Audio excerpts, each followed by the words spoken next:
What is up, possums? Good morning, good night, good afternoon, whenever you are listening to this. At the time of this recording, 54% of teams will have started training camp in less than 1 month. In 43 days, we will have our first preseason game, and then in 77 days, we will have a week 1 kickoff. It's fucking go time. So we're basically 2 months from draft time, so everyone better get their shit together. We're here to help with that. I am here with Josh and Billy as usual, and we are offensive points. Go buy some swag. We would absolutely appreciate it. But anyway, Josh, Billy, what's up?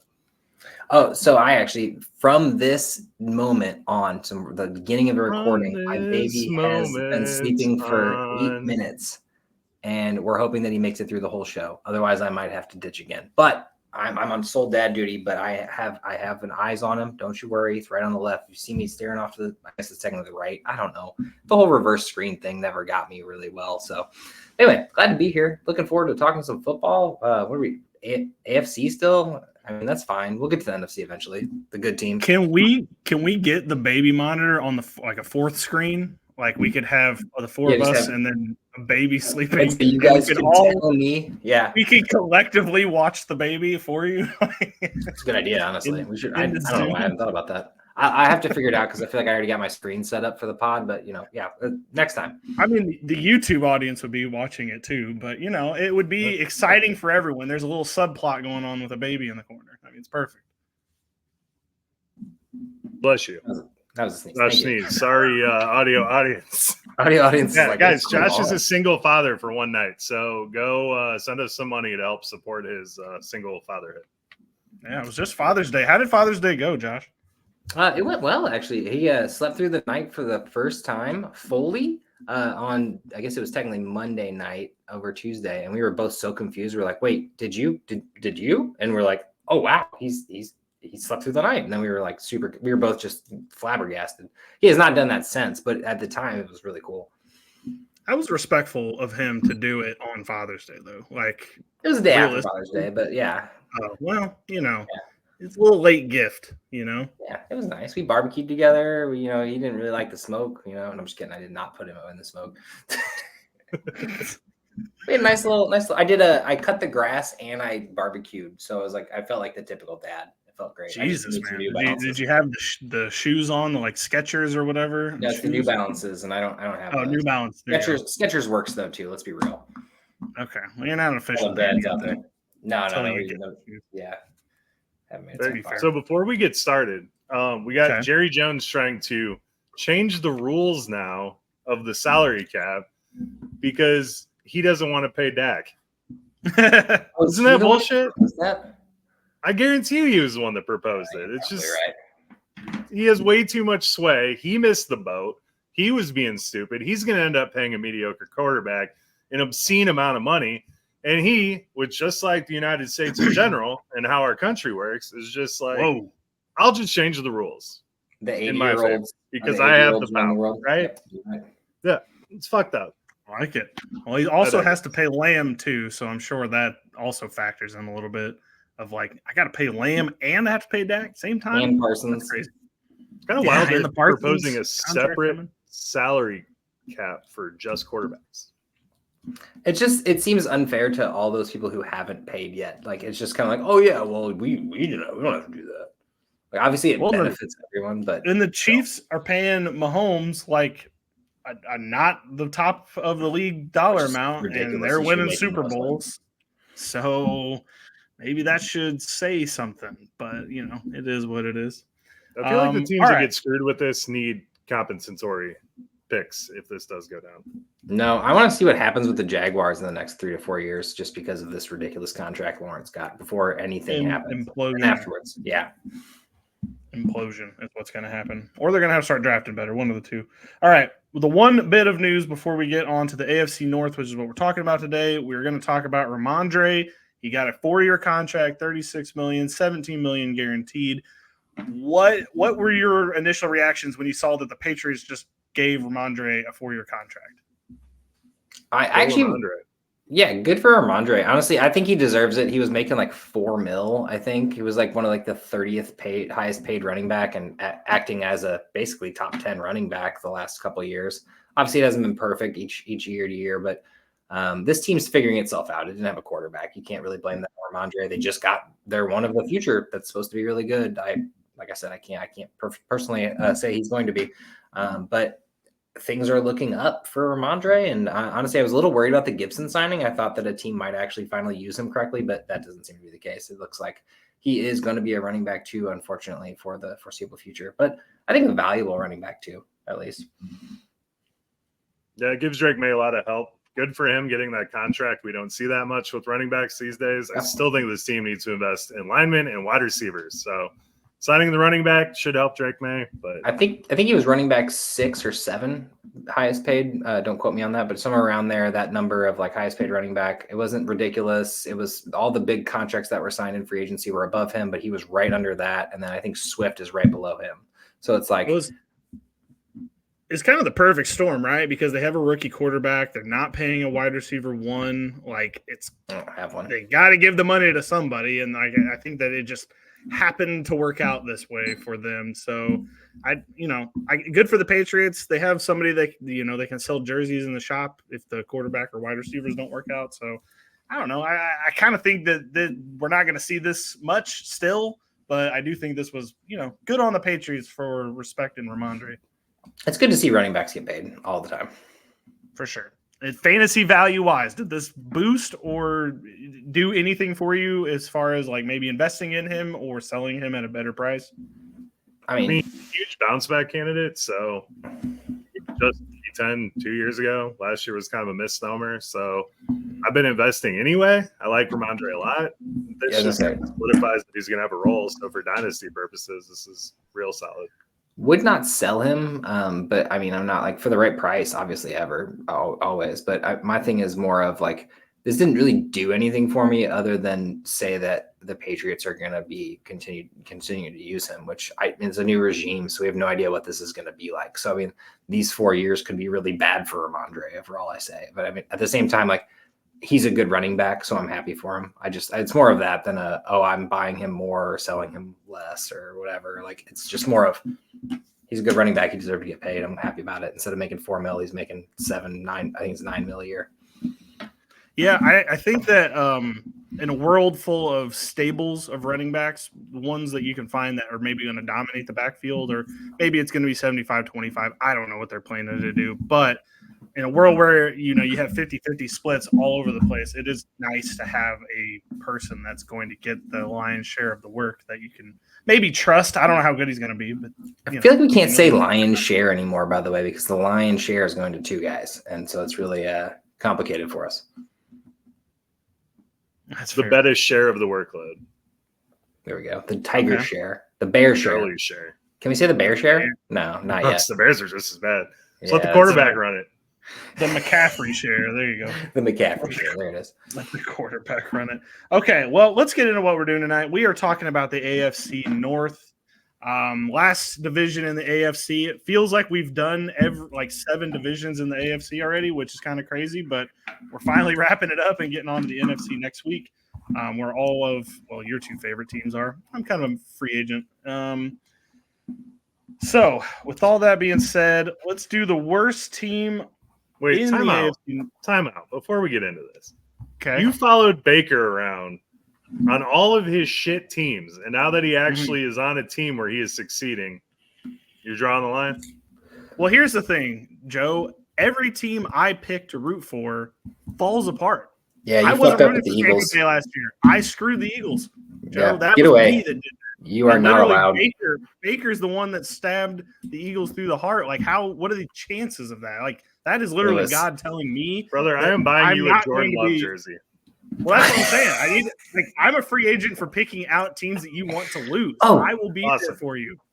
I completely spaced my dad brain and when I everything, but I was going to say in my intro, but I finally got my Kelly Green Jalen Hurts jersey, and I'm excited to wear it. It's been, I think I couldn't buy it on the internet, except for you could buy it, but you're not getting it for like 7 to 9 weeks or something. I was like, I'm not doing that. Like, I'm not getting on a waiting list and maybe getting it. So happy. Don't they usually put that as a placeholder though? Yeah, it's like a placeholder. Yeah, are ordering, and you don't. Yeah, it does not tell you. I was gonna say it did not say when it was gonna come, and I was like, yeah, I'm not gonna do that. I'm sorry, but it should be here. Like I think tomorrow or maybe the next day.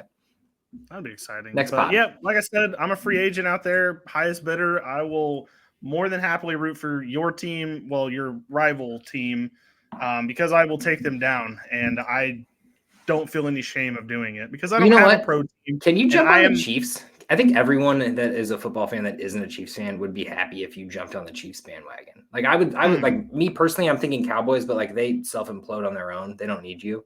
The Chiefs would be a great team for, I think, everyone in the NFL except for Chiefs fans, and especially the St. Louis Chiefs fans who became Chiefs fans 4 years ago. That's fine. After Mahomes. Honestly, we'll buy you a 6-pack a week for a whole summer if you cheer for the Packers next year. Okay. Damn, we really are doing highest bidder. All right. Well, I was just doing fun. I like that deal. Speaking of which, okay, wow, I'm getting on another tangent here. I think Kansas City, the Chiefs might be going to Kansas. Have you all seen that? Like, I don't think Missouri is going to keep the Chiefs. And so what do our St. Louis and, South friends do in Missouri when the team isn't even in Missouri anymore? It's going to be in Kansas. They keep pretending. I've been a fan for years, and it was like after the first Super Bowl of the Chiefs. Kansas City gets a UFL team. Boom. Whoa, there you go. I can't believe they didn't pass that bill or whatever to get a new stadium. Like, your team keeps winning Super Bowls. How the hell are the revenue that they bring in alone, all the Chiefs apparel and everything? Like, you're not gonna. Okay, whatever, man. I get why the citizens don't want to do it, but I mean, the corporation should totally kick in and make that happen. Somebody can absolutely afford a stadium. Missouri can't lose a second team. It can't happen to Missouri twice, but I get it at the same time. I would totally give me some money. I'll head out of here too. But anyway, whatever. Chiefs might be Kansas, not Missouri anymore. That'll be fun. All right, let's get on to the worst team in the AFC North, according to DraftKings, and that'll be the Steelers. So, Joe, take us away. What do you say about the Steelers? Now, this is a team that I would much have preferred. I tried to challenge myself here because I wanted to dig into this team. Much would have preferred to do this during actual camp. And so I have an idea of what's going on here. But the Steelers were 10-7 last year. They made the playoffs because the Titans gave them a lovely gift and bounced the Jags out of the playoffs. So then they were quickly bounced by the Bills. They had a pretty good draft. They shored up the offensive line. They brought in Russell Wilson. They brought in Justin Fields. They brought in Patrick Queen. So, I mean, honestly, a lot of good names to add to this roster. There are a lot of question marks here. So was Russell Wilson – is he really toast? Is it the end of Russell Wilson, or was the Denver organization just horrible? I mean, I don't know. I think behind this offensive line – you get Arthur Smith in there. You support him with a good run game. He has George Pickens there. I think Russ could be successful.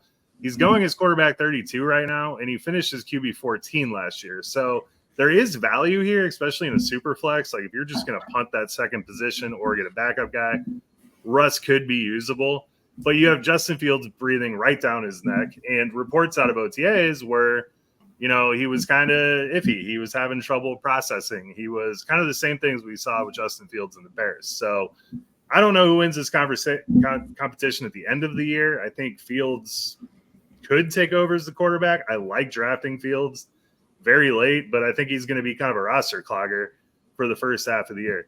I think Russ is going to start, and, he could be successful.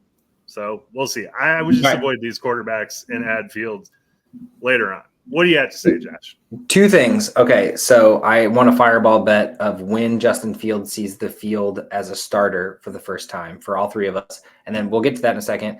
And did you also see the Madden preview with Justin Fields as one of the first scenes, him returning kicks? That was the first scene of the new Madden trailer or whatever they were putting out. It was just such a slap in the face to Justin Fields. I was like, oof. I mean, he reversed it to someone. I don't remember who, but it was still the fact that they had Justin Fields literally returning kicks in Madden. But anyway, when do you think Justin Fields sees the field? I want all three of us fireball bet together. Week 8. That's literally what I was going to say, but I'll take the under. Week 8. Should have gone first then. No, you set the bar. Joe, you got the over on week 8. Yeah, I go week 10 after the bye. Okay, I'll take 6. because we'll split it with Bill at the very least. It's nothing against Russell Wilson. I think Justin Fields is just a very undervalued person. And I think he sees the field sooner than that, honestly. If I'm going to be completely honest, I think that there's a chance that he's the starter. I know there's all these rumors coming out of camp or whatever. Russell Wilson is the mentor to Justin Fields. We're going to get that, whether it's Russ starting the season or Fields starting the season. It probably will be Russ just because of his tenure, but I just want to get that out there. Just a little fun exercise. Yeah, it's just hard because, like, is Russell Wilson actually just completely done? Did he just fall off the hypothetical cliff, or was Denver just really bad? I mean, he's 35. I get that. But, I mean, Russ in a good situation could be pretty solid. I do love that Fields is going under the tutelage of Mike Tomlin because I respect the hell out of Mike Tomlin, and I think if he can get the best out of anyone, it's going to be Justin Fields. So, I like Fields. I think drafting either of these guys is going to be kind of a roster. You're drafting both of these guys as your backup quarterback for fun. Yeah. I mean, you're hoping that they're good. But at the same time, it wasn't Russ's fault last year. He was fine. 26 and 8 for a touchdown interception ratio. His first year in Denver, it was awful. I don't know if that was his fault or not. Daniel Hackett being a bum. Yeah, but this year though, like honestly, or last year, or whatever, he played pretty decently, like in fantasy wise. I mean, he ended up as QB14 and he missed 4 games or 3 games. Like, I mean, he played a pretty good season. I mean, the team, I mean, sure, a lot of that was in trash time, but like I remember watching his throws and they were fine. I mean, it wasn't great, but it was fine. Yeah, it was a very conservative offense. I mean, I think we're past the 400, 500 yard passing days of Russell Wilson, and we can accept that, but he's very usable. So the mobility is still relatively there too. It wasn't like he's really gone down in the mobility ever. Like he's never like, he's only gets 13 yards rushing for a season. So, I mean, he's not going to be going for 1,000. But that's the I only have one thing to say about this Russell Wilson cute quarterback controversy. Be careful though. It's spicy. It's gonna be spicy competition, Russell. You better be on your toes because Fields is coming. I'm looking forward to it. Honestly, this is probably the biggest quarterback. Actually, it is the biggest quarterback controversy of starting of this year. So it'll be interesting to watch as it unfolds. But like as of right now, I mean, Fields is going to see the field at some point, and we all pretty much agree on that. So just depends on when. Sorry, I can just see a way where with this defense and with these running backs and stuff that they are winning, and they don't take Russ off the field. I could also see that being a very good. At the very least, we could see some Lamar Jackson rookie season stuff, like Taysom Hill. Like, I mean, Justin Fields is going to be on the field. There's no way that he doesn't get like a couple snaps a game. After. If I can get that dual position eligibility with Fields as a tight end, that would be incredible. I'd play him because he can break off for a touchdown faster than Taysom Hill can. All right, Joe, continue with the team. Yeah. I'm sorry for railroading you. You're good. So we're going to get into another spicy controversy here. And we got Najee Harris and Jalen Warren. Najee has a little bit of a contract issue. I think he was completely absent, didn't participate in minicamp just a little bit. He had his 5th-year option decline. He said he's not talking to the media until training camp. So we got a little bit of smoke brewing here. Is there fire underneath? Possibly. But Najee, he dropped a bunch of weight. He actually looks extremely fast, which is something that with Najee in the past, he was kind of a plotter, like tough runner. But if we can get some speed and a trimmed down Najee Harris, he's going his RB20 right now in the 7th round. It's really good value for a guy playing for his livelihood at this moment. Really the biggest knock to his production was the receiving share. So his rookie year, he had 74 receptions. Last year, he had 29. I mean, that's really killing him. It's killing his value. So we got to pump those numbers up a little bit. 3 touchdowns too.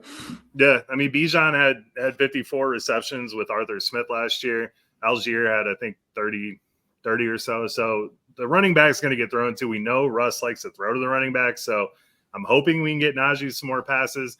But the problem is Jalen Warren's there, and Jalen Warren is efficient as hell and looks awesome. He's RB25. He's going about 7 spots behind Najee. And he worked himself into a 50-50 split last year, and he saw 61 of those receptions. So he's clearly a receiving back, and he's also going into a contract year. He's going to be a restricted free agent in 2025. So we have 2 running backs playing for contracts right now in this offense. So it's a great deal for the Steelers. It's going to be great if you draft the right guy in fantasy. I like Najee. I'm still going to be a Najee truther. Jalen Warren's creeping into my mind, though. I really like the value you're getting on Jalen Warren. and he could overtake it. But I think that Najee has the pedigree of the first-round pick. He looks really solid. I think he's going to get the shot to take the job, and I think he's got the cojones to do it. And then they bring in Cordero Patterson, who you think is there to return kicks, right? But I think he's going to be kind of a utility piece, and he's going to create just enough for himself to be an absolute pain in the ass for Warren and Najee. Probably going to score like 6 touchdowns, be used on some end-around shit, some short passes. I don't know. And then on the running backs, one more time, they signed Dawan Edwards from Georgia. He was a UDFA, just like Jalen Warren. And he was actually pretty solid at Georgia. So he is someone to throw on your taxi squad because Najee and Warren, I doubt they resign both of them next year. He could be your RB2, possibly RB1, how everything shakes out here. What do you guys think on the running backs? So I think the thing is you're getting value regardless of who you choose. If you get Najee in the 5th round, I mean, if you get what Najee is, and I mean, I believe still is, I mean, 1,000 yards a season is no joke. I mean, it's not great. And obviously we know that he's been, not getting the pass catching back, and that's been Warren. And then Warren, 4 rounds later, I mean, it's just, you're getting a steal at both. I'm going to have Najee and Warren on all of my teams. Like, it's going to be a weird combination of them. Maybe I'll have both of them. Maybe I'll have one of them, just how the board falls. I don't believe Najee's done. Like you said, they're both going into contract years. This is Mike Williams written all over it. I think they both could go for it, like, personally. Yeah. I mean, the best thing about this is they retooled the offensive line. So the offensive line is going to be much improved. I still think they should bring back Mason Cole. But they're going to run a lot, and they got a quarterback that likes to dump the ball off to them. So I think, like you said, they're both values, but one of these guys I do think takes a larger role this year. So wide receivers, George Pickens, man, he's wide receiver 28. He's going at the 4-5 turn. He's going behind Zay Flowers, T. Higgins, Tank Dell. I would rather have Pickens over any of them. I think he has an awesome season. We saw Cortland Sutton have one of, I think, his 2nd best fantasy season of his career with Russ last year. So Pickens going into year 3, awesome time for a breakout. So I like George Pickens a lot. The second receiver on this team is an absolute cluster. They drafted Roman Wilson. He had the highest deep route participation of any wide receiver in this rookie class. But his quarterback averaged 9 yards per throw and 215 yards a game. He only had 73 receptions the last 2 years. So I don't know how he fits in. He kind of does similar stuff to what George Pickens does. So I like Roman Wilson, but he's kind of being overdrafted in my opinion right now. Then we have Van Jefferson, Quez Watkins, Calvin Austin, Scotty Miller, Denzel Mims, Marquez Callaway, and Des Fitzpatrick. We covered this on the last pod. I don't know with any of them. I like Quez. I like Scotty Miller. Calvin Austin's been getting a ton of hype in camp, but he's tiny. I think this team has to go out and make a move at wide receiver. We have Ayuk, Higgins, Cortland Sutton. They need to kick the tires on one of those guys right now. But from where it stands now, your target pecking order is George Pickens, Pat Freiermuth, and Jalen Warren. Freiermuth is going to return to relevance this year. Kyle Pitts and Johnny Smith combined for 100 catches and 1,100 yards last year. Freiermuth is going at tight end 14 in the 13th round, so he's screaming value. If he can replicate at least some of that, I assume he'll get the majority of that. And then Darnell Washington was used a ton in the red zone when they were training in this new offense for the Steelers, so it's a name to monitor. If you're in a really deep best ball, he could pay off. Interestingly enough, though, and I don't know if this is a Broncos thing, but Wilson targeted tight ends 13% of the time last year. I know they were all hurt and sucked at the Broncos, but Arthur Smith had Heineke and Ritter throw 33% of the time to the tight end. So Freiermuth, huge value right now. And then IDP, Patrick Queen. What? We thought Pitts was good too, and then Arthur Smith threw it to everybody else except for the tight end one on the team. Yeah, well, unless they bring Johnny. I mean, Darnell Washington's slow. He did bring Michael Pruitt in there. He's probably going to catch like 10. Freiermuth had a weird career so far. Like, obviously got injured last year, so it's kind of like pretty much a wash. But year 2, 700 yards, thinking like, oh wow, this guy's good. Almost 100 targets, and then for rookie year, 7 touchdowns on 500 yards. So like, and then 2 the next year. So it's just so weird to me. Like, we don't know what he is. We know that what he could be. Have the quarterback use him, and if Fields gets in there and there really is no true number 2, that's Freiermuth, and he steps up. Obviously, Warren's going to get his. We already know that, but I'm in on Freiermuth at all times. Like tight end 10, you waited, you didn't grab one. Freiermuth is there. I mean, and I just love grabbing him, honestly. Fair enough. Anyway, we'll touch on the IDP real quick, Joe. I think he's freezing on us. Joe? So, yeah, on the IDP side of it, y'all hear me? Yep. The computer is on its last leg here. Okay. Awesome. All right. So at IDP, I mean, you have Patrick Queen. He should be really solid. We know Pittsburgh linebackers produce. Landon Roberts should be the LB2. He'll probably be like an LB3 in IDP. TJ Watt's your stud. I'm very confused with Alex Highsmith. I think he's a sell high right now. We saw an absolute explosion in 2022 when Watt missed time, but I don't think we get back to over 10 sacks like we saw in 2022. So I would sell him on his name. And then, especially if they move guys like Keanu Benton, who looked really good last year, there was talk of getting him on the edge more in 2024. So he could kind of eat into that. Keanu Benton's a good stash. Minka is back. He's going to be really effing solid like he always is. And then they signed Deshaun Elliott. He's the strong safety on this team, so he might be available in a lot of leagues. I've seen him on some waivers here and there. So if he's there, add him on there. You get safety depth. Sorry, that was very long-winded, but this team's confusing as hell. It is. There's four linebackers on the team, and like inside linebackers. And I refuse to give up on Cole Holcomb. The way he's played his career so far, there's no way that he's done. I can't. I won't do it. I'll keep drafting him. He'll be my last pick in an IDP draft if I have to. It was solid. If Robertson looked so good filling in that role last year, I would assume Holcomb would be back in that job, but I don't know. I really wish our boy Peyton Wilson had ended up in a less precarious situation. Exactly, a less precarious situation. Exactly, just because I like him so much, and I don't think this year he's going to be relevant. All right, Steelers 7.5. All right, so they're going to start off with Atlanta, then Denver, Chargers, Colts, Cowboys, Raiders, Jets, Giants. Bye week 9.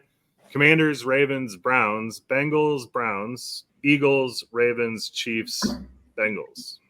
Watch out for weeks 14 through 16 for your fantasy championships. That is tough for fantasy playoffs in general. That's like the top 3 defenses right there. I'm gonna start this off and go with over. The Steelers always I'm not even gonna do this, but the Steelers go 500, and I think this team is better than people think. 7.5 is kind of like 1 point low. I think this should be 8.5 or 8. I guess that would be right at 500. That's why they did 7.5. I get it now because they're like, this might be the 500. The Vegas knows what they're doing, but I'm going with over. I like this team. I don't know who the quarterback is. Nobody does, but I like this team. I think they can do it. I love that Atlanta week 1. Let's just get the revenge game out of the way. Week 1, Arthur Smith going up against the Falcons. Let's do it. They knew what they were doing. We're going to follow it up week 2 with the Broncos, the Russ revenge game. So I guess Russ has got to be QB until week 2 at least. Revenge tour. Love it. Crazy. Any team that Tomlin's on, I'm going over with. So, okay, all overs. That's what a good start for us. All right. Well, the Browns are technically the second worst. We're going to save them because nobody picked them, and I will go next with the Bengals. The Bengals have Joe Burrow as their quarterback. He is going as QB8 right now, 84 overall. Feels about right. Honestly, if you're good in the market for a really great QB, I think that's about right. QB8 actually seems kind of low. I figured he'd be higher, but I think with the weird situation with the injury that we don't know 100% anything about, I think that's maybe why he slipped a little bit. But I would think by the time we get to training camp and everybody sees him throwing some passes, I think that number is going to go up just a tad. The running back situation, very, very odd running back situation right now. Zach Moss is going as RB26, 91 overall. Yeah, thank you. I will gladly take him at that number. That is not something I'm worried about at all. We haven't really seen Zach Moss, other than last year with the Colts, be a number 1. But without really anybody on the roster to threaten him for the 1 spot, I do think he will get quite a bit. They do have Chase Brown as the RB2, RB37, 121 overall. That's not a bad flex spot, honestly. If you need somebody to grab somebody, Chase Brown, that's not a bad call either.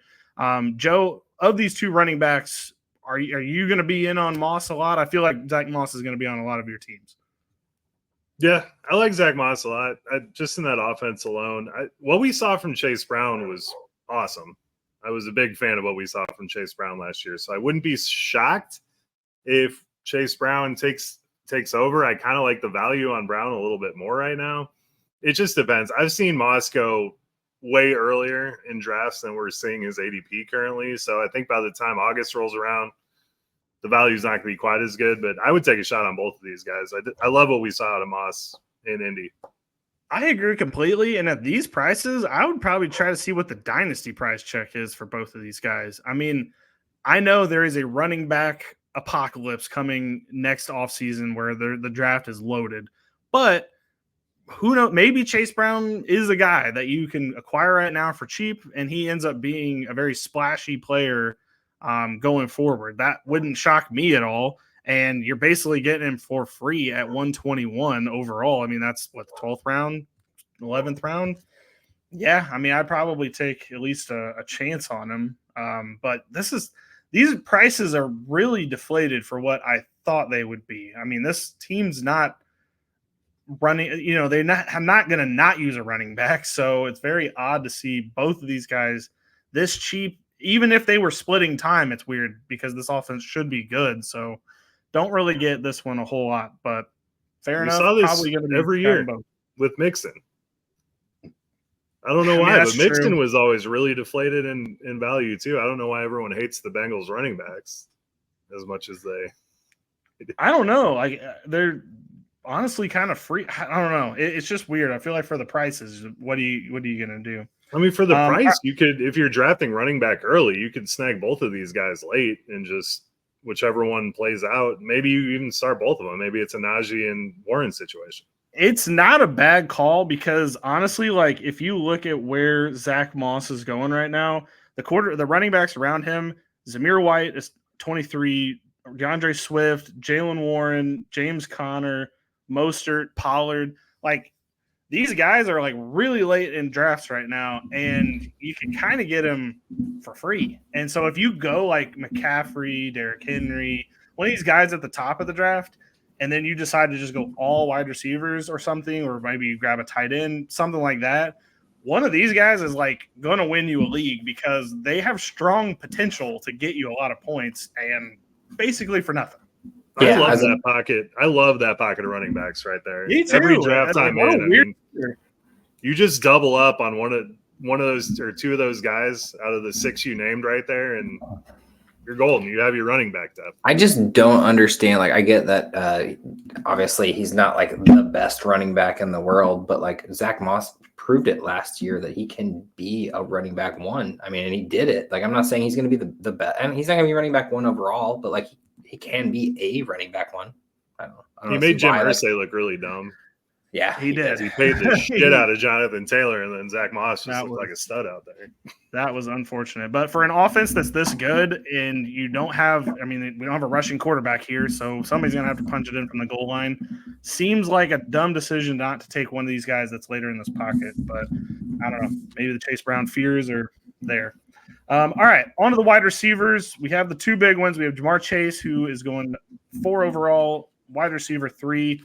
Fair price. You're paying for what you get there.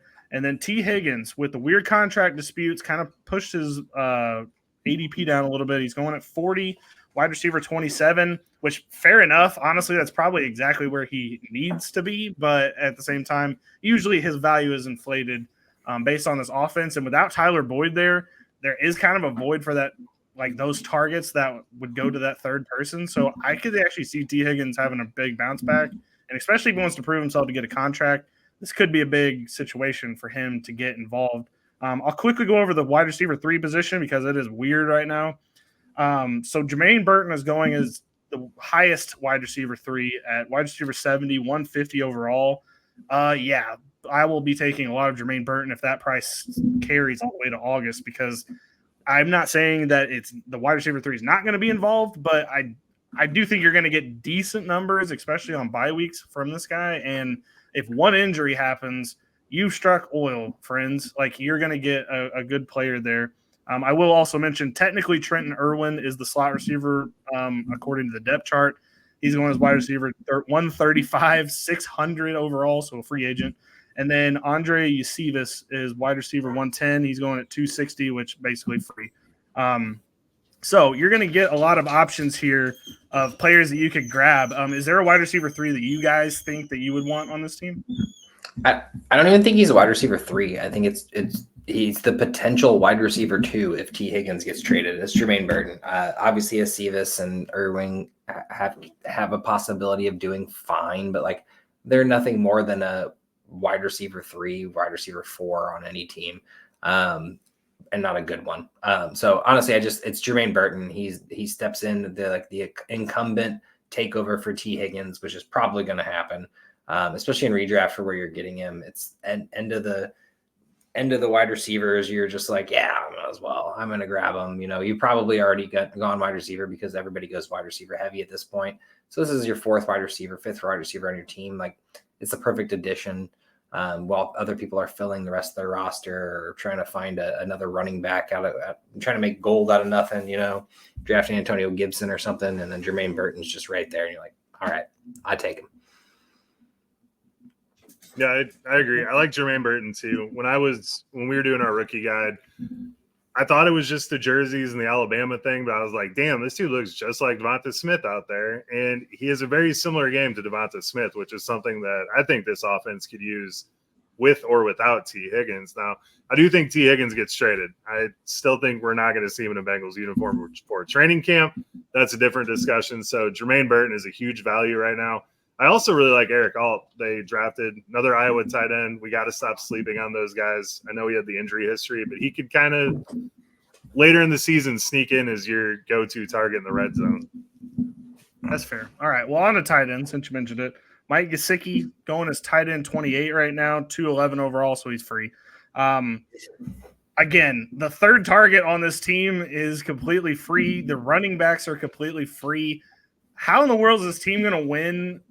We'll get to the over-under in a minute, but how is this team going to win over 10 games and they don't have a 3rd option on this team that's even relevant in fantasy? This just seems like this is not going to be the prices in August because this is bizarre right now. You're getting Mike Gesicki, who could be the 3rd person to get those targets for nothing. He's not even getting drafted in a 20-round league right now.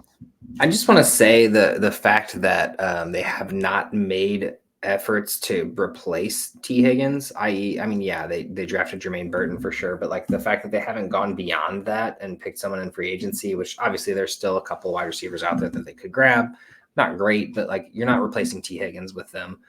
The fact that they haven't gone out and gone like 2 or 3 wide receivers in the offseason proves to me that they want to keep T. Higgins. They just don't know how to do it. Like they don't know what contract he deserves because he's been honestly a wide receiver 2. We know the talent's there. Obviously last year was really weird to start the year too. I feel like people were dropping T. Higgins halfway through the year because he just didn't do anything. And it was weird because Chase was gone for a little while. Burrow was gone. Obviously it's just a lost year for the Bengals in general, but in general, seeing that is just wild to me. Like T. Higgins can be so much more and probably should be. So I honestly kind of hope for T. Higgins being traded. I just feel like the Bengals are wasting his good years.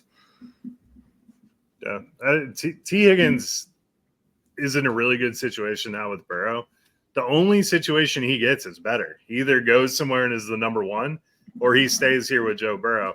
And he's absolutely free in Dynasty right now. People like 2 years ago, rewind, tried to trade for T. Higgins. It was never happening. You were giving up multiple firsts. Now, I mean, I've traded for T. Higgins just about in every league I'm in, and it's free. It's easy. No, it's kind of crazy. I would agree with you all that he's going to get traded, but then that would leave them with nothing but Chase. And I get it that Chase is going to command 15, 16, 17 targets a game. That wouldn't shock me in the least, but there's nobody else on this team getting targets. And to think that it's going to be a rookie, that just seems, I don't know. I don't know what the Bengals are doing, and it feels like this team is built on a house of cards, and one blow of the wind is going to take them down. If Chase got hurt, I don't want that to happen. Sorry, I'm not putting that in the atmosphere. If he was to get injured, this team is done. Like, I don't know how they make this team work if he wasn't there with the way they've constructed the roster. Like, it's just, I don't know, man. I don't love what the Bengals have decided to do here to try to win a Super Bowl. Well, it's not like they even went out and got Brock Bowers, which is what we all wanted. Like, you know what I mean? Like, they went and got a legit tight end, which they've been needing for, I don't know, 3 years at this point. But yeah, I mean, obviously, let's not talk about the elephant in the room, but Burrow as well with his hand. If it's not what it is, like, it's just like, this is another lost year. But like, yeah, you're right. If Chase is gone, then it's even worse. I mean, arguably. The problem is the Bengals were bad for too long, and they acquired too many high picks, and now all these guys are studs. They did a really good job drafting, but now they're in a conundrum of who do we pay, and it's not looking great. Well, I don't even know what the conundrum is. They only have to pay Higgins at this point. I mean, they're gonna have to pay Chase too, but like, there's nobody else to pay on this team because that's how badly constructed this roster is. But I don't know. I want nothing to do with the Bengals this year. Just flat out, I might take Burrow in a couple leagues, but I won't be shocked if it doesn't end up working out. All right, I'll get on the defense real quick just so we can get on with this. Logan Wilson, obviously, he is a stud. Trey Hendrickson wasn't as good last year, but still pretty serviceable guy. The safety situation has gotten really weird. They brought Von Bell back, so that kind of took away from the people that wanted the Jordan Battle Dax Hill situation because they also brought Geno Stone in. So that kind of sucked because I had invested a lot into Dax Hill. That's gone for at least 1 year. And other than that, yeah, I mean, BJ Hill, if you're playing in a defensive tackle league, that, you know, you need to put one. And then Sam Hubbard feels like he's always good to get you just a decent amount of points, but he's never going to win you a week, unfortunately. All right, the Bengals over-under is 10.5. All right, so we got Patriots, Chiefs, Commanders, Panthers, Ravens, Giants, Browns, Eagles, Raiders, Ravens, Chargers. We have a Week 12 bye. We got the Steelers, the Cowboys, the Titans, the Browns, Broncos, and the Steelers. Pretty easy ending. Have them over like that. That's an easy schedule in general. Yeah. How the hell did they look out? I see why the number is what it is. They feel bad for screwing them during the DeMar Hamlin game, is what it is. I guess that's why. I'm going over, and I didn't think so because 11 wins for this team seems bizarre because they're not built well, but they're playing all of the teams that you would want to play if you were going to win 11 games. So I'm going over. 100%. I'm with you. Assuming they stay healthy, I think. I was gonna say I can't vote against the Bengals on any whim because if honestly just if Burrow and Chase stay healthy, they're a team. You know what I mean? Because even if Chase Brown goes down or if Zach Moss goes down, it's like whatever, they can replace that. Travion Williams or whatever who comes in. There's plenty of options to get running backs as well in free agency as well. There's still Hunt's still sitting out there, so. But yeah, it's Burrow and Chase. Those are the two people that have to stay healthy for your team. And I hate that for them. Like, you know, I would have liked to see them invest a little bit more in legit backup. So fair enough. All right, Josh, get us to Baltimore. Well, the best team didn't change much. It is Lamar Jackson. And you're pretty much getting exactly what you got last year. QB4 on the year. I mean, honestly, the top 4 QBs, it's whatever you prefer. Lamar has an option, has the potential to go for QB number 1, especially if he throws even more than he did last year, which was the most in his career. So, I mean, you know that this man can put up fantasy points and you know he can have those big 40, 50-point games. So you know what you're getting with this, obviously. So, like, I'm good with QB 1, 2, 3, 4, probably not 1. You should probably go Mahomes, if I'm being completely honest. Jalen Hurts should make the argument. Josh Allen, I would put Lamar over Josh Allen at this point just because of the lack of weapons. Lamar's didn't change, so therefore we should see it pretty much stay the same. The only thing that did change, obviously, is a new running back. So we have Mr. Derrick Henry joining, which you can't stop him. The man just keeps going. After his first 2 years, he has never slowed down. So except for an injury, which you can't fault the man for because he can't help that. So he is running back 8 on the year, 19 overall, which I think is a little aggressive in redraft, right around there at least, depending on where you're getting your rankings from. I don't love that But at the same time, you can't fault Derrick Henry on this team. Lamar's got to stop running eventually. Those yards got to come down, especially the short yardage. And who knows what this man can do on this team? It's not like he's old. And that's the thing, is that's what happens every year with Derrick Henry, Tom Brady, all the old heads, Aaron Rodgers of the drafts. Derrick Henry's probably going to slip. And he's probably going to make it to the third round. And someone might have a chance to go CMC, go get a good wide receiver, and then get Derrick Henry. And I personally think if that all works out, it could be amazing. So I'm not upset about it. I think 19 is a little high personally. I don't think I'm taking him there.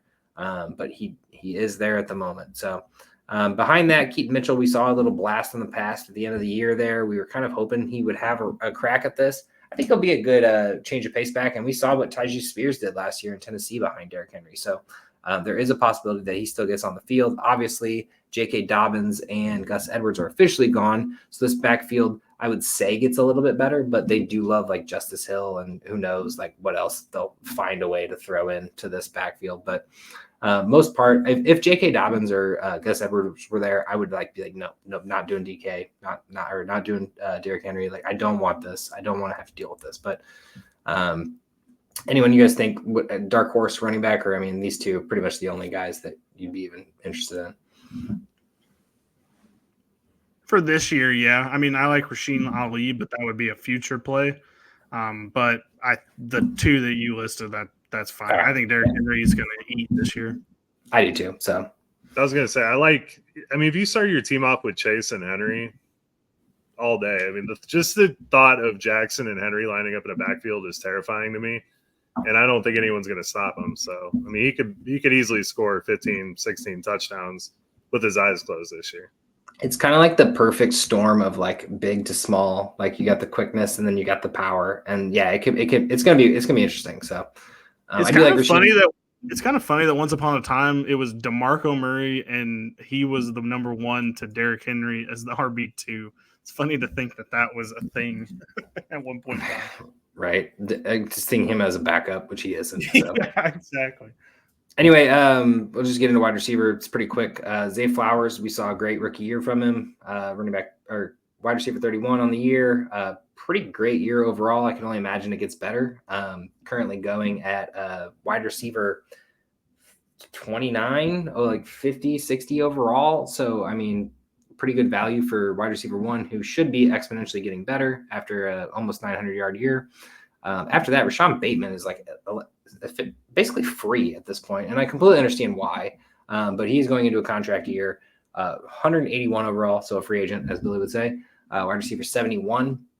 I'm okay with putting him as my last wide receiver on my roster. See what happens the first few weeks before you drop him.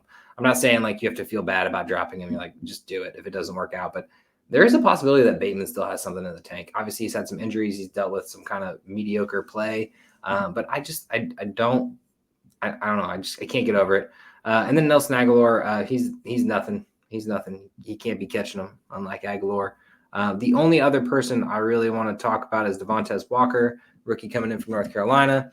Had a really great college career and should probably be the number 2 overall. He's actually going a little bit above Bateman, which is not surprising because he's basically a free agent. It's kind of in the 100 range. So I think this is a great stash for wide receiver. And then let's iron out the pass catchers real quick. Mark Andrews, you know who he is, tight end 3 on the year, wherever he ends up ranking 1, 2, or 3. I am fine with it.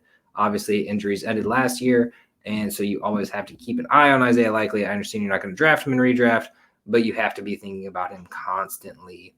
I'm not saying you need to go pick him up every week before the week starts, but if you have a tight end go on IR for whatever reason, even if you're not going to play him, let's say, I don't want to do that to anyone. Say Freiermuth gets injured for a week, and you're like, oh, he's not playing this week. I'm going to put him on my IR. I'm picking up Isaiah Likely just on the off chance. I think that is the best play because this is the running back handcuff, tight end handcuff here is Isaiah Likely, and I think everybody should know it at this point. But he will never do anything while Mark Andrews sees the field, and it just makes no sense. I disagree wholeheartedly. I think Isaiah Likely is the better player. And he proved that last season while Mark Andrews was out. And I think Isaiah Likely could be more valuable than Mark Andrews this season. And I would love to fireball bet you on that. I'm sorry, are you betting me that he will be better than Mark Andrews? Mm-hmm. Oh, then yeah, I'll take that instantly. Mark Andrews is a better player. They've yet to run them both out there at the same time, even after Likely's great rookie year. Like, I just don't understand. Like, they don't really. They did not start losing until Mark Andrews came back and killed the vibe of the entire offense. When Likely was out there, that shit was humming.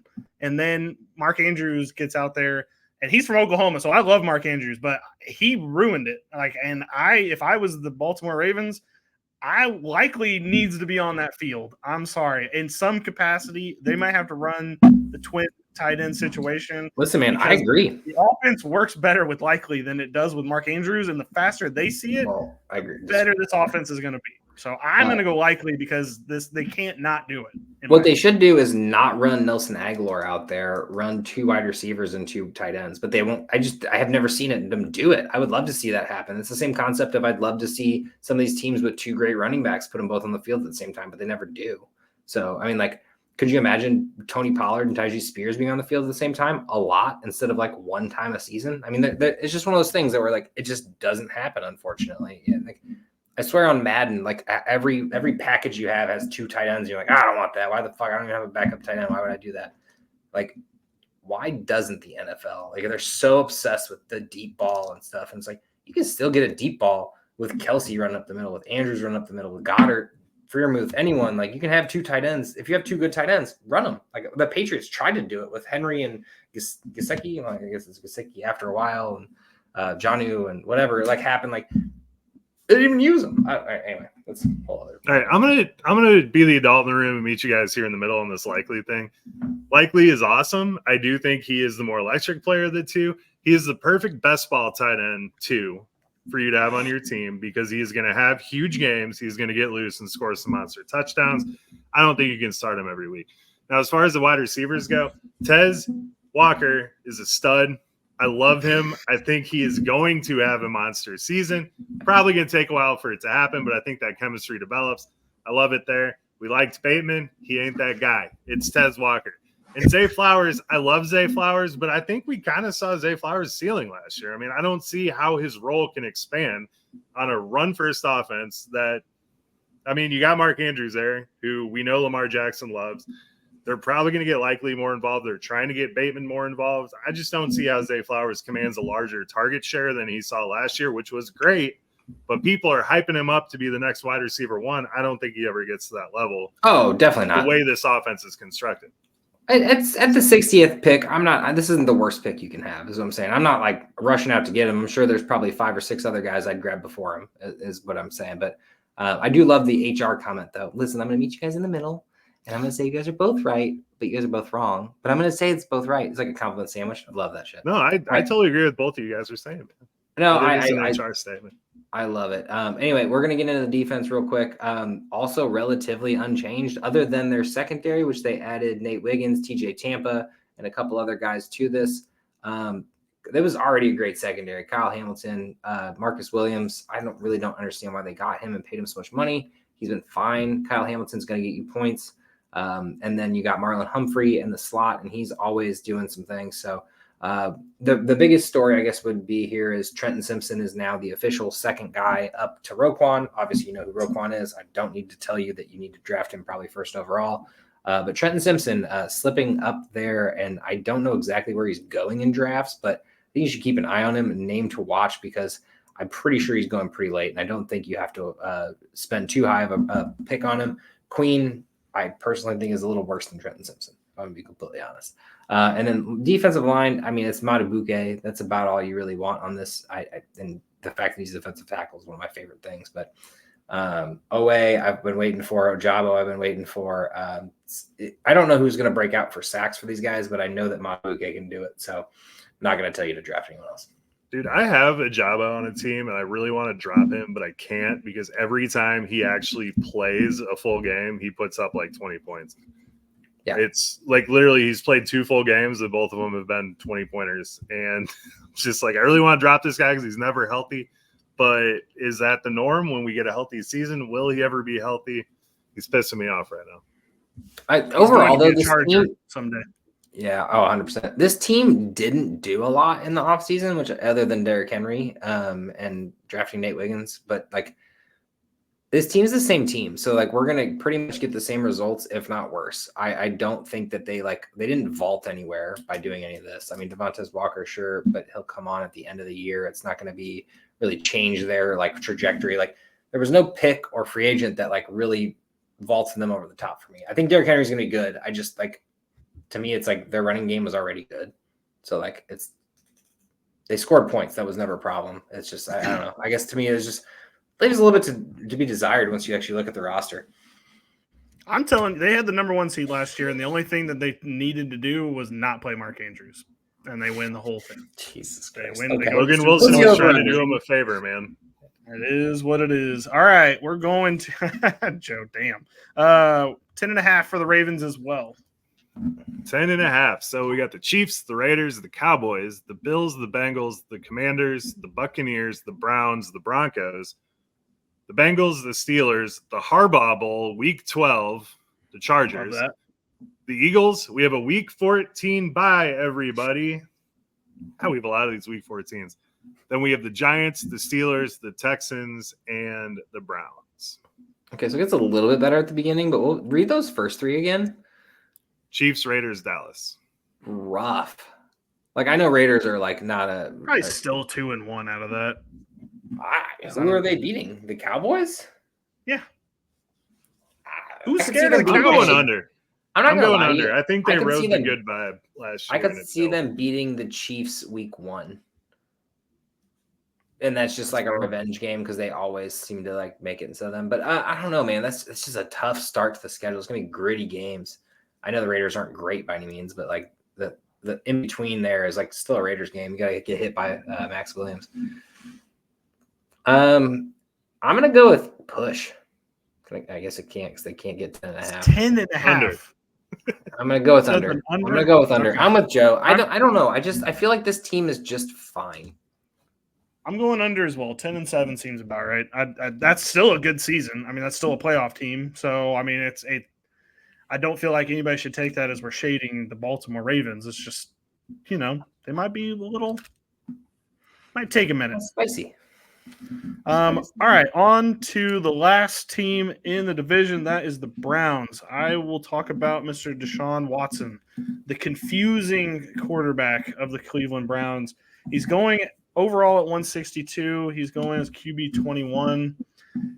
I personally wouldn't draft him just because he kind of plays when he feels like it. I do like what they've done with the wide receiver core, and there's really no excuses at this point for him, but when you have a player that plays based on vibes, I don't love that personally. So I won't be having him on any of my teams. Superflex, obviously, you're going to have to grab him because he probably will be relevant, but I don't know. Don't trust him, so nope, won't be on any of my teams. My issue with Watson is when he plays, he's fine, fantasy-wise at least. Like, he plays really shitty football. Like, honestly, I'd be sad to watch him as a Browns fan. But he like 20 points like pretty much every game. I mean, obviously he had a really bad one. He got injured too. I mean, I like that's tough. I can't really say that. I like Watson as a fantasy football player, and he does it, but he just hasn't done it since the scandal, man. And like QB5 for 3 years, and then the scandal happens, and then he's just injured, can't play. So like, my thing is, as a QB2, it's fun, and it could work, and you could piss off a woman that's in your league. Andy per se, I don't know. Damn, what a shout out! Yeah, you're welcome, Andy. She's had a baby too. Right. Happy for her. Congrats, Andy. I like Deshaun Watson, man. Not as a human being, but I know I literally immediately was like, I don't want to talk about that anymore. I love how literally last week they were like, he's still not throwing. His shoulder's still kind of screwed up, and then I just read this blurb. Sorry, audio audience, but it says, "quote." Really actually ahead of schedule, unquote. Like, what the hell does that even mean? I love the quote, though. I actually didn't even read that. That's pretty great. Bro, you got to start throwing the ball before camp. Like, whatever. All right. Anyway. Well, into the running backs, you know who Nick Chubb is. If he's healthy, you are very excited about him. And then you got Jerome Ford, who filled in relatively valiantly. It wasn't as great as we thought it would be with that, all of the, injury and everything, but currently you're getting a discount on both of them, which is kind of cool. So Chubb currently going at running back 30, which I mean he was running back 5, or if you're Andy Barron's running back 1 for the year. Obviously, this was pre-injury. Sorry, another shout out there. Didn't mean to be rude, but I also loved me some Nick Chubb. And Jerome Ford's 39. So like, if you don't believe Nick Chubb's going to come back, you go grab Jerome Ford as the 40th running back off the board, which makes no sense. I feel like we'll probably have some more clarity, and there'll probably be a little bit of fluctuation by the time we actually get to real drafts. But even if Nick Chubb plays the next year and you get him at running back 30, I mean, the off chance that he just comes back and actually does it well is amazing. I don't personally think you waste the pick this year in redraft. If you have him in dynasty, I feel like you stay put. Please do not trade him. Don't be stupid. It's either he's done with his career or he's going to come back next year and be amazing, or at the end of this year. Do not trade him at his lowest. Let's just put it that way. But as for Jerome Ford, if there's some hype, I am all about trading him because he really didn't do anything. So feel free to trade Jerome Ford once the hype starts coming that Nick Chubb not ready for week 1. I feel like the last week of preseason is the perfect time to trade Jerome Ford. I don't know, unless you guys have any different thoughts. No, you are absolutely right. Jerome Ford was the most stuffed running back. I don't have a stat in front of me that says that, but he had to have been the most stuffed running back. Joe Wiggins just said it. Yeah, and then he would bust off a 60-yard run, and then his box score would look good, and everyone was like, "Oh, dude, Jerome Ford is awesome." He's not. He's not the answer. They have Donta Foreman there. They have Jet Ski Hines there. I mean, something's going to give with this team. I don't think Nick Chubb plays. I mean, they could bring Hunt back. I don't know what's going on with these running backs, but trade Jerome Ford. Josh is absolutely right.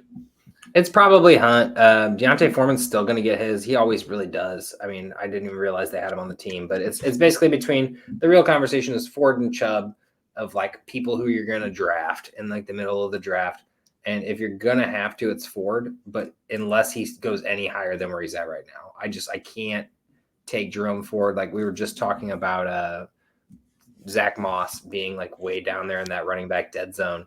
And it's like, they don't compare. Like I understand that Ford could have that year, but like they love running 2 running backs, and whether Chubb comes back or whether there's just too many variables there, whether Deontay Foreman, whether Hunt, if Chubb isn't coming back, Hunt's coming in. Like it's a clusterfuck for running backs here. And we don't even know if Deshaun Watson's going to play a full season. And then you got that whole argument. So, just beware. That's all I got to say. If you like your guy, take him. You know what I mean? But I'm not going to do it. Joe, wide receivers? Yeah, talk about wide receivers. So Amari Cooper is actually really absolutely solid with Deshaun Watson last year. He was pretty damn good. So, yeah, I like where Amari Cooper is going. We saw his ADP take a big jump in the last month. So you're not getting as good of a deal on him, and I think it'll probably rise even a little bit more come draft season. You can feel comfortable drafting Amari Cooper. It's kind of pick your poison at that point in the draft. So you get Higgins, Cooper, Mike Evans kind of goes along with those guys. I'd probably go Mike Evans over him, but Cooper's a value at this point and probably won't be come August. David Njoku is being entirely overdrafted. He absolutely sucked with Deshaun Watson last year. I said this months ago. He averaged 8 points with Deshaun Watson and 16 with Flacco. So, and that was PJ Walker and all them. So all those guys could sustain Njoku. Deshaun Watson couldn't. So just because he was tight end 6 last year, whatever the hell the stat was, don't fall for it. It's stupid. Watson has never been great for tight ends, even going back to Houston. Now, the guy that kind of interests me in this receiver core is Jerry Jeudy. He's essentially free right now. He's going very late, probably 13th, 14th round. He actually comps really well to Will Fuller, and we know Deshaun Watson loved him some Will Fuller. So I like Jerry Jeudy. I think the connection could be there. The chemistry could be there, but Watson has to start throwing soon to build that chemistry. So I like Jerry Jeudy. I think he could be a value. He is an absolute buy low candidate right now. Just don't expect anything. Don't give too much to get him. And then anyone else on this team, I don't know. Elijah Moore, he averaged 9 catches a game for 26 yards, I think. I think there's room for him to improve on that in this offense, but I do think Jerry Jeudy's presence there takes away from Elijah Moore. So I think Amari Cooper is really the only guy you target. You take a shot on Jeudy. Elijah Moore, if there's an injury, could be very serviceable. The biggest thing to me is Elijah Moore looked like the better wide receiver out there while I was watching games cheering for Amari Cooper. It was the weirdest thing. And then you look at this box score and like Amari Cooper somehow has like 7 catches for 40 yards. And I'm like, what? And Elijah Moore has 4 catches for 50 yards. And I'm like, I don't understand this. It's the weirdest, ugliest thing that happens on the Browns. But this was also with Flacco. If Watson plays a full year, like Jeudy is free. And then Elijah Moore is the like free agent snag of week 2 or 3. You know what I mean? Like it's going to be fun. And you have to imagine Amari Cooper's still going to get his. You can't assume that he won't. I mean, he did it last year with a mixed match of quarterbacks. So that's true. Yeah. I'm probably only going for Jeudy, to be honest with you. Judy's the right value, in my opinion. I think so too. I don't love this team in general, but I mean, we'll see what happens. Do we want to talk defense? I mean, it's Myles Garrett and others. Do you like the Joker? Yeah, I mean, honestly, I like Jock and Hicks, man.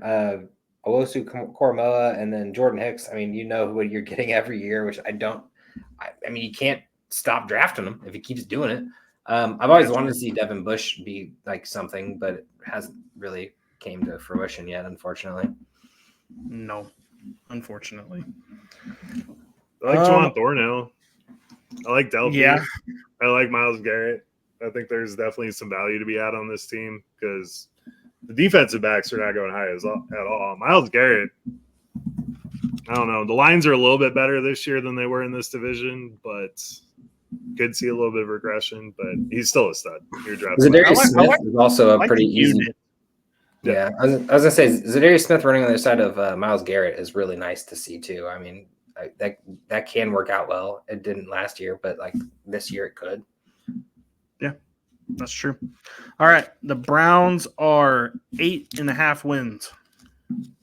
All right, they get the Cowboys, the Jags, the Giants, the Raiders, the Commanders, the Eagles, the Bengals, the Ravens, and the Chargers before going to their bye week, week 10. And then Saints, Steelers, Broncos, Steelers, Chiefs, Bengals, Dolphins, Ravens. What was the number again? 8.5. I literally had 8. I think they got extremely lucky. Shambles. They got extremely lucky last season with the whole Flacco thing. Ended up working out perfectly. But with a full season of Watson, I don't think they're going to win enough games. Like I fantasy wise, I think they'll be okay. Like I don't have any problem with Deshaun Watson like getting good fantasy numbers, but winning football games, I don't know. I don't know if I trust them to do that. I'm going to play the optimist in here. They have really tough opponents, but they also have some pretty easy ones as well. Their division is very winnable. They can win against the Ravens, the Steelers, and I mean they can win against everyone in the division, barring anything happening. Just like we talked about Burrow and Chase. I mean, if one of those goes down, that's 2 easy wins. You know what I mean? So I'm gonna actually go with the over, and I think this is gonna be a really competitive division, just because it always is anyway. I think there's no like clear cut winner. Like usually we're like, oh, this is the winner. I think we're gonna really disagree on this at the end of it. The Browns are gonna Brown. I am happy that J-Mo went here. I think that's what's getting me personally is that there is an actual backup. The vibes might be better with J-Mo there. I would love that. Eating W's and whatnot. All right, before we get out of here, we're going to talk about the AFC and who we think is going to win. Josh, since you missed 2 weeks, you're just going to have to go off of what me and Joe kind of came up with the wins and losses. The teams I have that are for sure that we definitely think are in, the Chiefs, the Bengals, the Ravens, the Texans are all the teams that we think for sure, just based off what we said their over-under is going to be. And then after that, Joe and I think the Colts and the Jets, barring any injuries, are probably going to make it. And then that last spot is either Miami, the Chargers, the Bills, or the Browns. It's got to be the Dolphins. I can't. I think they win. I think they win the division personally. I don't know where you guys landed on that, but I think we were kind of split-ish, but we ended up with the Jets winning the division if Aaron Rodgers stays healthy for the whole season. Oh, we did that. Oh, I'm so happy I didn't listen to that pod. I would have torn it apart on YouTube. Well, we figured with their defense, they were able to get like 7 wins, and Aaron Rodgers is worth at least 3 or 4 wins, so that would put them in the 10-11 range. I think their schedule wasn't too bad either. I think the Dolphins did enough in the offseason, i.e. backing up all the players that they need to back up. Did they? They didn't do anything on defense. Their defense is not good, and they got rid of their. Well, fair enough. It did bother them when they met the Chiefs that they didn't have a defense, but fair enough. Okay, well that means the Chargers, the Bills, and the Browns all missed the playoffs, which is nuts. That sounds about right, honestly. I know, just the Bills and Josh Allen missing the playoffs would just be with what wide receiver? So interesting. I mean, I get it. It just would be weird to see. I mean, just based on they were a Super Bowl window 2 years ago, and now it's slammed shut with them not even making the playoffs. We even said that it was slammed shut a couple podcasts ago. Maybe it was a couple podcasts for me. It was probably like a month ago. So, well, me and Joe both went under. That's why they were on the bubble. So, I mean, we agree in that respect. Okay, and then I think who do we have winning this division or the AFC? It's between the Chiefs and the Texans for me personally, and I'm picking the Texans. Texans are sophomore slumping. I'm going the Bengals. It depends to me. Who are you going to root for this year, Bill? Packers. I don't have a team. I might go Packers if Joe gets me some beer. Well, I'm not going to buy you anything, but if you root for the Chiefs, I'll say Texans. Is what I'm trying to say. I'm going to go with the Texans because the Chiefs they can't win every year. They have to make it look like it's not rigged. That's fair. All right. Well, by popular vote, Texans win the AFC. No shot that's going to actually happen, but it would be funny if they did. They're slumping hard. I don't think love so. that. I think that team only got better in the offseason. I think they won the offseason as a whole. The Bears. Yeah, and they think they did too, which means they're going to slump hard. As long as nobody says the words dream team, we're good. Honestly, we just need the defense to come along. The offense can regress a little bit as long as the defense stays built. And they're built on a defensive head coach. So theoretically speaking, this should be a defensive team. And that will prevent the sophomore slump for them. Okay. Well, next week, we're headed to the NFC. So we're going to the NFC East first. So definitely going to have Josh and the Eagles for at least an hour of the podcast. And then me and Joe will kind of fill in the blanks with the other three teams in the division. I really appreciate you saying an hour because I was really just thinking 45 minutes. But I appreciate the extra 15 minutes, man. I mean, might as well. Me and Joe will take a nap. And you want to just start right now? I can talk about the Eagles at any time. Let's save it for the listeners. It's been long enough. Just keep the Anus Smith segment to like at least 2 minutes. There's going to be a lot of gaping holes for Anus Smith. Jesus. Well, prepare for that next week. With that being said, Joe, get us out of here. Good night and enjoy the ending of this podcast.